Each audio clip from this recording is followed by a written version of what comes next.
যারা dessert item খেতে পছন্দ করেন তাদের জন্য এই ছানার পায়েস রেসিপিটা রইল। সবার প্রথমে আমি 1 লিটার মাদার ডেয়ারি দুধকে ফুটিয়ে তাতে লেবুর রস দিয়ে ছানা কাটিয়ে ফেললাম।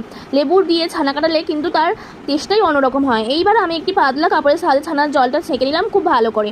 এরপর আমি একটি বলে 5 চামচ আমুল দুধ নিয়ে তাতে ঈষৎ উষ্ণ গরম জল দিয়ে একটা দুধ বানিয়ে নিলাম। এইবার একটি কড়াইতে 500 মিলিলিটার ফুল ক্রিম দুধ ঢেলে দিলাম। তারপর তাতে 4-5টা মুখ ভাঙা এলাচ দিয়ে দিলাম আর অল্প একটু কেশর দিয়ে দিলাম। তারপর একটু ভালো করে ফুটিয়ে তারপর তাতে 50 গ্রাম ধুয়ে রাখা গোবিন্দভোগ চাল দিয়ে দিলাম। এইবার মিডিয়াম ফ্লেমে চালটাকে সিদ্ধ হতে দিলাম। এই অবস্থায় আমি বারবার খুন্তি দিয়ে নাড়তে থাকলাম যাতে তলায় বসে না যায়। এরপর চাল সিদ্ধ হয়ে গেলে তাতে পরিমাণ মতো চিনি দিয়ে দিলাম।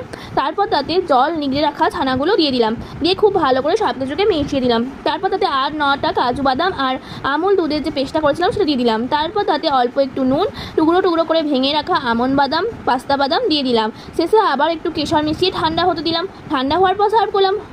কেমন